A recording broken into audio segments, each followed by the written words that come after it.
You're listening to Empowered to Lead, the Therapist Practice. I'm Lisa Catello, therapist, business coach, and your go-to for all things leadership and sustainable practice growth.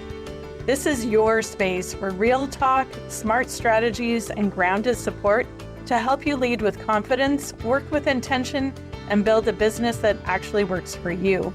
Let's dive in. Welcome back to the Empowered to Lead podcast, where we are helping group practice owners identify who you are as a leader and grow in that and learn some practical tips and tricks along the way. And today I'm so excited to be joined by Lucinda and Stefanie, who have been partners in starting and growing a group practice. And one of the things that I have just admired about the two of them as I've watched their growth is the ability to work alongside each other well. They've done partnership well and really play to their strengths. And you hear that when they talk about being a group practice owner and the questions that they ask and how they talk about each other. And so I'm excited to hear more of your experience as we're chatting here today. Maybe just take a couple minutes for both of you, introduce yourselves individually and where you are and what your group practice looks like right now. Sure. Lucinda, do you want to take the lead? And we are currently going through a rebrand. So we, Stefanie and I are both in partnership with a counseling group practice, South Okanagan Counseling, just over 3 years old now.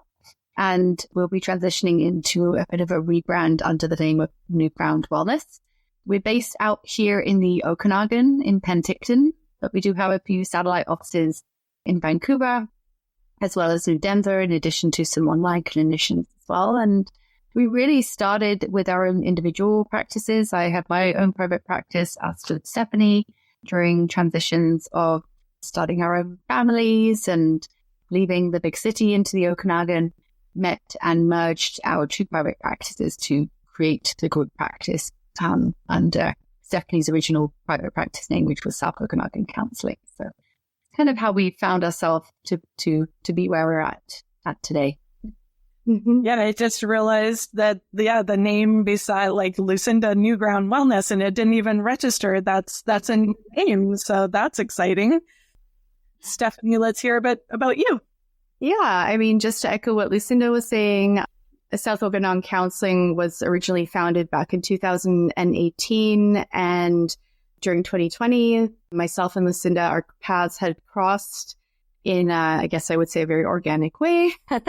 And we had started off by just subletting office space between the two of us. And through getting to know each other better, realized that we both had dreams and aspirations of establishing a group practice at some point. And so when that conversation came up, it was a great opportunity for myself and Lucinda to see if this would work for the two of us, recognizing that group practice ownership is a lot to take on single-handedly. And so I believe it was in January of 2022 that South Okanagan Counseling was reestablished as a group practice. And then in the recent few months, we came to the decision that we're going to rebrand and expand into even more exciting territories. And here we are. So it is that rebrand including cold plunge, Lucinda? It just may be, yes. Before we started recording, talking about how that's something that Lucinda has taken on is the cold plunging, and not something Stefanie or I are really interested in pursuing. So. Not ready yet. Pre-contemplative is where I would say I am. Yeah, very pre. Yeah. One of the questions that I always ask on the podcast is, how would you describe yourself as a leader? And I imagine there's a little difference in the roles that you both play in leading New Ground Wellness. How would you describe yourself? Stefanie, let's start with you. Sure. I guess my main leadership style involves being more of an integrator of the ideas that we, discuss and come up with. But in addition to that, collaboration, transparency, and just an overall openness to, and openness, an open style of leadership. Okay. How about you, Lucinda? Yeah, I think we have very similar styles. However, where our opposites sort of fall into play is I'm very much the visionary. So I'm often thinking 6 month, 1 year, 5 year ahead. And very much the visionary for what are we creating today and where this is going to take us tomorrow. Addition to what Steph mentioned, very open. And I find very much on the ground with the team form of leadership and incredibly collaborative. I think there is very seldom any decisions that Stefanie and I make without involving the team and getting more ideas and reflections from the team, even those in the team that are very part-time contractors all the way to those that, have been with us a while and not very much full-time. So very collaborative. What made you decide to do this together? So you both mentioned you had your own private practice, kind of an organic meeting. It sounds like you met each other and built a relationship, but it took a couple years before deciding to do, let's start a group practice. What helped you decide you wanted to do this together rather than we're each building something separate? Yeah. I would say that even as far as our work relationship of the subletting the same office goes and friendship, it was fairly new. And I think this will probably resonate with a few people that go into group practice, is that the private practice is full. So why not take on some more clients? And we opened at a time where it was, incredibly needed. It was the start of, it was mid-COVID, obviously, and there was a lot more focus and demand for mental health services. So really our practices were full, and it wasn't too much, I would say, overthought. And yet there was also this fundamental look. We both had this vision. We're both here right now. And so why not do this together? And then the office space came along, and it very much felt like seamless. In many ways, it's not that it wasn't, challenging at times, but everything came with ease. Yeah. And to add on to that again is for myself, just understanding that taking on a group practice is quite an undertaking. And Lucinda and I both have very young families, young children. And so on my own, I didn't see myself doing this until much later in the future. And also, in addition to that, just the skill sets that Lucinda has, they complement the skill sets that I have, and it helps to share the workload.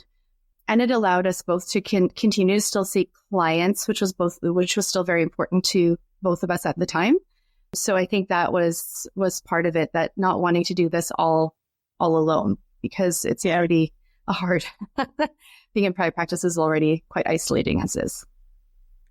Yeah, that's one of the things that I hear quite a bit. Like, as a therapist in private practice, your world gets small. And then as a group practice owner, it gets even smaller. So some people are like, maybe I'll do this together with somebody. But then you hear some horror stories, some ways that partnerships don't work. So what do you think? What are 3 ways that you have been intentional about making your partnership work? Yeah, I would say to begin with, I believe we are very much similarly aligned in our values and our goals and visions of what we want the the group practice to be. Again, open lines of communication and trust is a big one for myself too. Yeah, I think the transparency and trust and that authenticity that we really were able to intuitively have a knowing about one another at the beginning stages of forming the group practice is incredibly important. I think sometimes we can get caught up in the visions and, what's being said, and actually not sit quietly for a moment, tune in intuitively to does this really feel in alignment? Does this individual feel in alignment? We can be saying one thing and showing up a very different way. So just observing that if you are considering a partnership. And then the other big piece that was very early on in the partnership as well was defining one another's roles. Mm-hmm. And so there is an overlap, and you both have your own sense of ownership, and you're also willing to let go a bit of control in the other end of the business where the other partner has a bit of ownership. So defining one another's roles is so important. And the beautiful thing about Steph and I is that we like completely different roles. Because much more the numbers and clinical director role, and for myself, much more in that creative marketing, community engagement, and so forth. So that worked very well, I would say, for both of us. Yeah. And I do recall early on when we first established the group practice and decided together to keep South Okanagan Counseling as the name, I had people outside of, in my own personal world just kind of asking, how do you feel about this? And this is going to work. And I trusted that Lucinda has the same intentions for the business that I do, and that we both only want the best for this business, and that I never doubted that there was any ill intent or any kind of, ulterior motive behind it.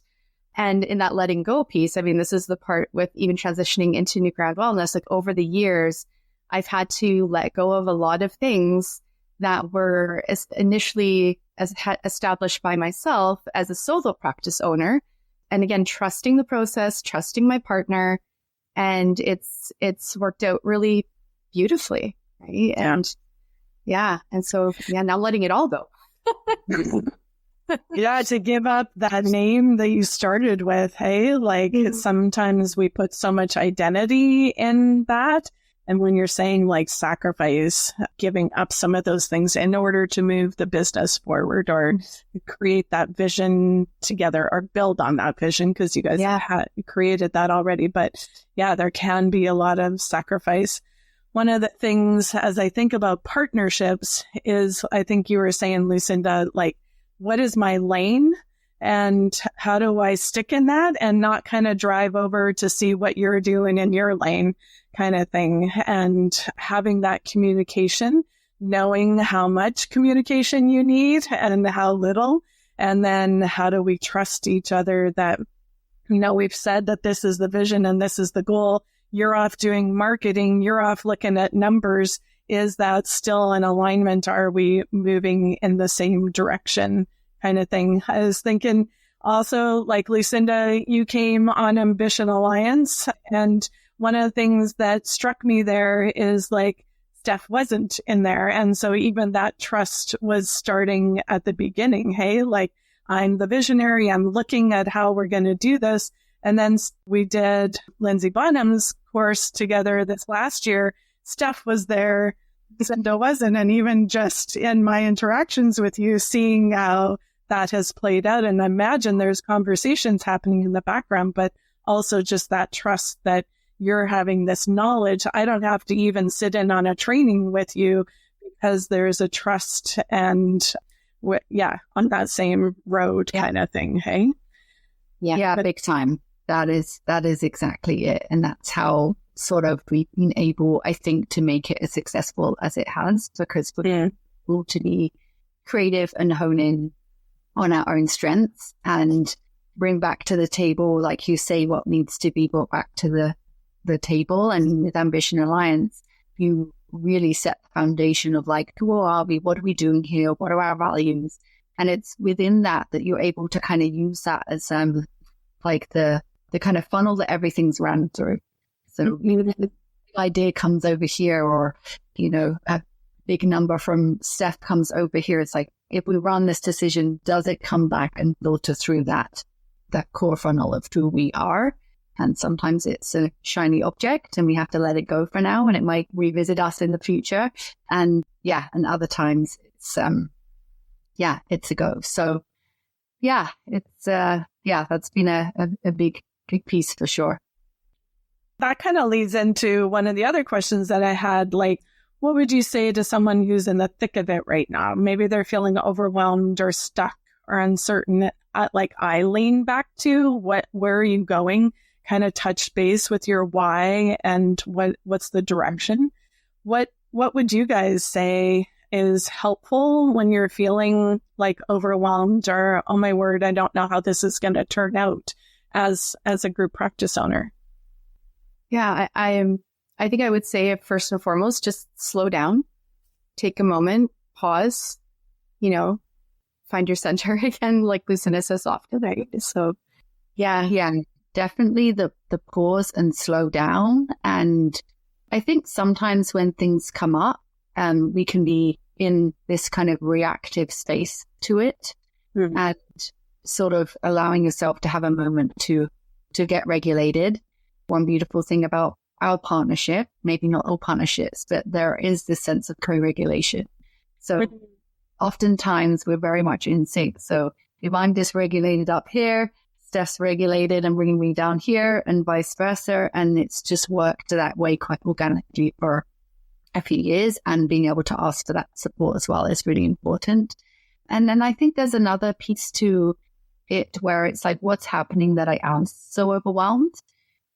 Is it this email that's come through? Is it this change in our, system or something? Is it the workload, or is it actually something else that isn't working? Like, are there parts that I just need to let go of? A big shift I notice, and for myself also in private practice, group practice, is you're probably going to need to let go of a lot of client hours. Yes. And just to find that the administration is still, your paid time work and so forth. So really being able to think about what might not be, why am I here? Like, what's brought me here to this overwhelmed state or stuck state? And is there any changes that actually need to be made? Because I feel like for Steph and I mean, we're in communication probably daily, and then in more, bigger picture review, I would say weekly to monthly, and constantly trimming and refining and shifting to always stay in that balance. So I think that's important, whether you're solo or partnership as a group practice owner. Hey, like recognizing, oh, this is really overwhelming and it keeps being overwhelming. So maybe that's not actually a role that I should be taking on, or how can I get support if we've decided that that's for you guys as a partnership, but also if you're solo. That's actually taking way more energy than it should, and it's distracting from what the goal is. How do I get support in there? Because just because you're a leader doesn't mean you have to do it all. Yeah. You can get that support, you guys haven't been support, I imagine. So It's not even like there's two of you, so you guys do all the things. How do you play to your strengths and enable you to vision and grow and make the business happen? Hey? Yeah. And that administrative support for us only just came on a little bit over a year ago. So the majority of the day-to-day was still, we were seeing full roster clients. We were doing, 15 plus clients a week, in addition to the running of the business. So there was a lot there. And I think in addition to, and I think just, again, adding on to what Lucinda was saying, is leaning on and finding support too, right? I mean, we're very lucky that we have each other. So this is like on-demand support system. But if you're doing this alone, it's finding it through other group practice owners, just networking outside of your own practice, finding coaches that can help support you, because sometimes we get in our way a bit too much, and having an outsider's perspective can be very helpful in holding the mirror up and challenging you to, make some of those decisions and letting go, which is maybe contributing to the overwhelm, but the letting go is scary. So having that support system, I think, is very important as well.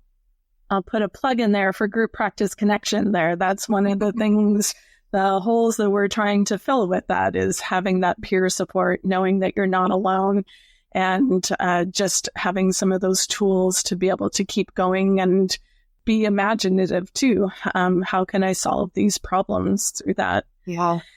Is there anything that you do differently now in how you lead or structure your time or run your business that you wish you had done sooner? Yeah, I would say, like I say, I think we're constantly changing and evolving and shifting. Definitely in terms of learning more about like numbers, systems, working more with pipelines and different CRM systems, things like that. Really, really understanding the numbers, and not just from, the business perspective, but also from our own personal perspectives as well. Like, we want to see supporting ourselves moving through the growth of the business, sustainability of it too, having those in place. I think also, really understanding the bigger picture of the world of therapy, of the world of health and wellness, and being able to stay open to the shifts and the changes that are and are probably going to happen sooner than later is a big one. And so building in systems and ways of practice, and even a team that is going to be able to grow and adapt with that as well. Yeah, for sure. As far as kind of wishing we'd done anything different, I'm always a big believer. It's like, we know what we know, and every challenge is a gift, and every mistake is a gift. So I think we've really embraced it all, and very seldom, I think, has it tipped us or stressed us to a point. It's like almost like, okay, bring it. What can we then, we're here for it. Yeah. So, and I think recognizing the need for those changes when they present themselves as well, that, like Lucinda says, you only know what you know when you know it. And a lot of our learnings have just come, again, organically as we've moved through, as we've worked with a variety of different coaches and learning how to implement all of those changes. And again, I don't know if I would change anything. Yeah. Not to get too attached to anything. Yeah. From the people to the system to the vision. Yes.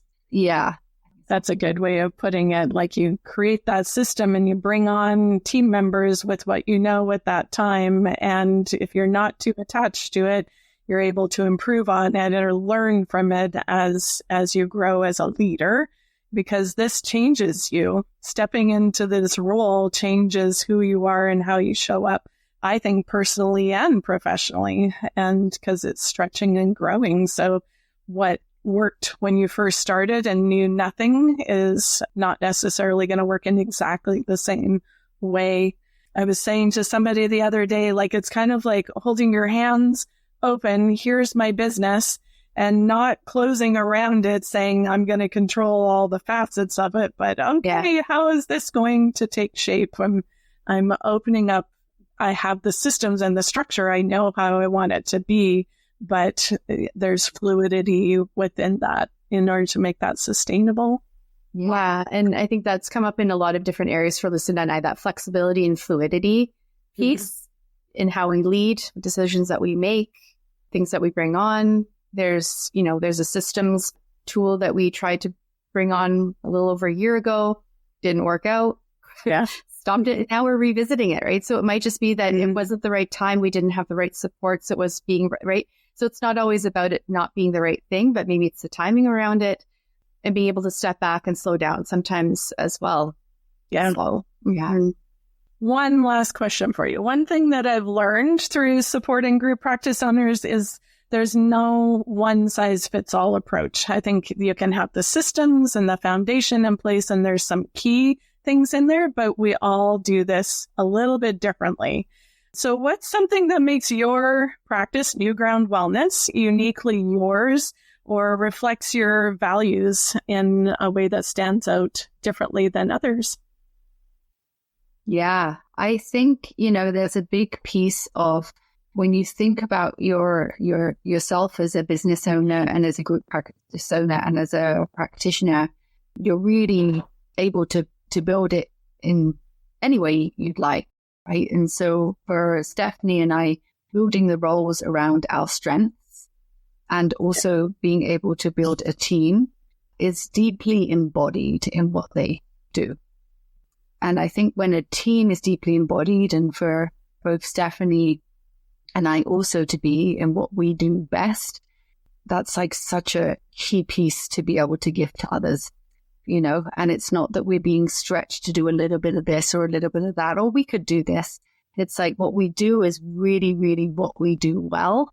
And then other people in the team, what they do is what they really, really do well, and not just do well from an intellectual level or a system level, but genuinely breathe life into that service. And so, there's a big piece with New Ground where the services are expanding beyond clinical counseling, or in addition to clinical counseling, like the positions and the